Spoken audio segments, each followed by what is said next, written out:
22 million black victims of Americanism are waking up, and they're gaining a new political consciousness, becoming politically mature.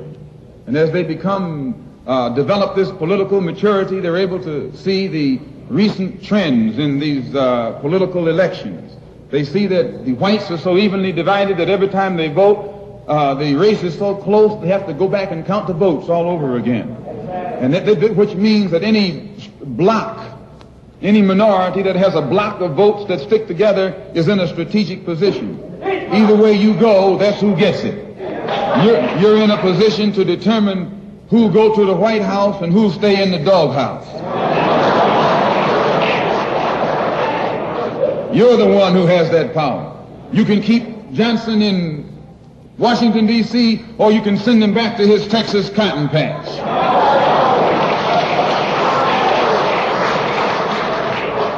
You're the one who sent Kennedy to Washington. You're the one who put the present Democratic administration in Washington, D.C. The whites were evenly divided. It was the fact that you threw 80% of your votes behind the Democrats that put the Democrats in the White House. When you see this, you can see that the Negro vote is the key factor. And despite the fact that you are in a position to be the determining factor, what do you get out of it? The Democrats have been in Washington, D.C. only because of the Negro vote. They've been down there 4 years. And all other legislation they wanted to bring up, they brought it up and gotten it out of the way, and now they bring up you. And now they bring up you. You put them first and they put you last. Because you're a chump.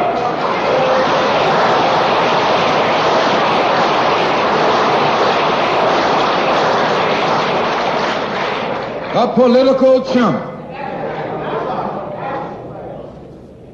In Washington, D.C., in the House of Representatives, there are 257 who are Democrats. Only 177 are Republicans. In the Senate, there are 67 Democrats. Only 33 are Republicans. The party that you backed controls 2/3 of the House of Representatives and the Senate, and still they can't keep their promise to you because you're a chump.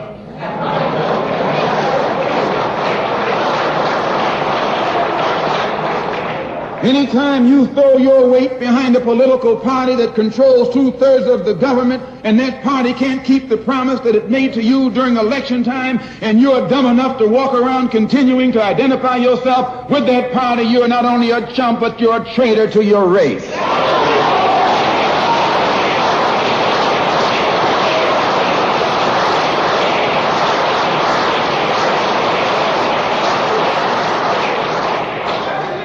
And what kind of alibi do they come up with? They try and pass the buck to the Dixiecrats. Now, back during the days when you were blind, deaf, and dumb, ignorant, politically immature, naturally you went along with that. But today, as your eyes come open and you develop political maturity, you're able to see and think for yourself. And you can see that a Dixiecrat is nothing but a Democrat in disguise. You look at the structure of the government that controls this country. It's controlled by 16 senatorial committees and 20 congressional committees. Of the 16 senatorial committees that run the government, 10 of them are in the hands of Southern segregationists. Of the 20 congressional committees that run the government, 12 of them are in the hands of Southern segregationists. And they're going to tell you and me that the South lost the war.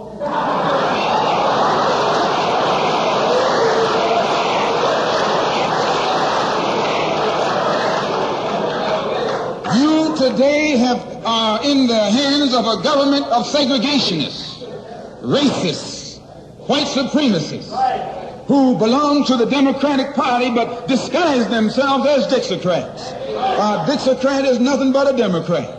Whoever runs the Democrats is also the father of the Dixiecrats, and the father of all of them is sitting in the White House.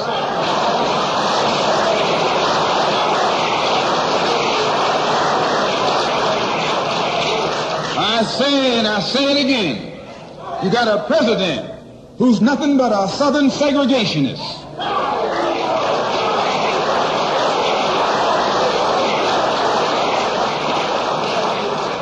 from the state of Texas. They'll lynch you in Texas as quick as they'll lynch you in Mississippi. Only in Texas, they lynch you with a Texas accent. In Mississippi, they lynch you with a Mississippi accent.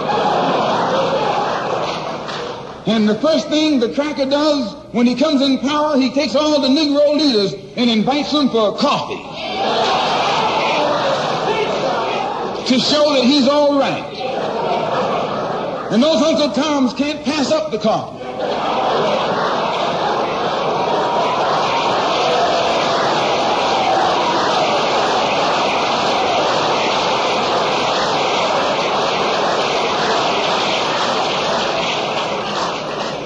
They come away from the coffee table telling you and me that this man is all right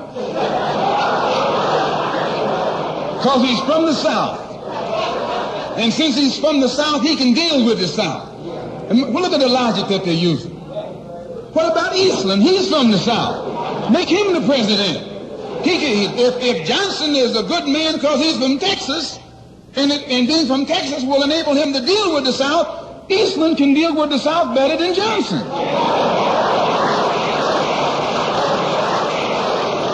No, I say you've been misled. You've been had. You've been took.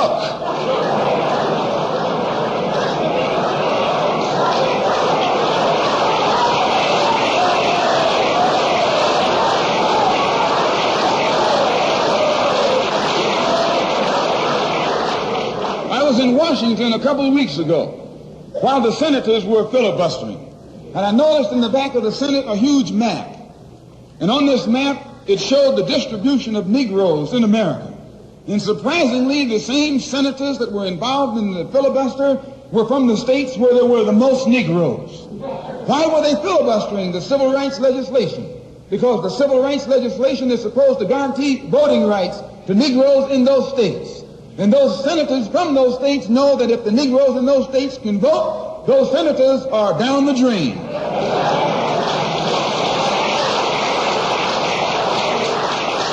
The representatives of those states go down the drain. And in the Constitution of this country, it has a stipulation wherein whenever the rights, the voting rights of people in a certain district are violated, then the representative who's from that particular district, according to the Constitution, is supposed to be expelled from the Congress. Now, if this particular aspect of the Constitution was enforced, why, you wouldn't have a cracker in Washington, D.C.